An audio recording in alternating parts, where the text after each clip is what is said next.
বিয়ের আগে আমি ঠিক যতটা অগোছালো ছিলাম, বিয়ের পর কিন্তু তার থেকে অনেক বেশি গোছানো হয়ে গেছি।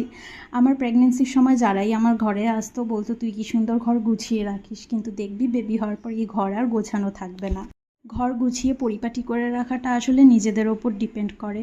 যাদের ঘরে ছোট বাচ্চা আছে তাদের ঘর অবশ্যই নোংরা হবে, এবার সেটা ভেবে যদি আমরা গোছানোই ছেড়ে দিই তাহলে তো ঘর অবভিয়াসলি নোংরা হবেই।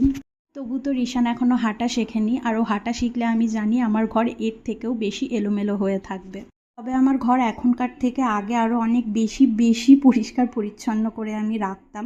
তবে এখন আর পারি না, সেটা হয়তো আমারই দোষ। আসলে আমার শরীরে আগের মতো সেই শক্তি বা সময় থাকলেও আমার শরীর আর দেয় না আগের মতো গুছিয়ে রাখার। তবুও আমি চেষ্টা করি যতটা পারি পরিষ্কার পরিচ্ছন্ন করে রাখার। আর রিশান যেহেতু এখন ওই ধরে ধরে বেশ ভালোই দাঁড়াতে পারে, সেই কারণে কিন্তু আমাকে রোজ ওই খাট জানালা মুছে রাখতেই হয়।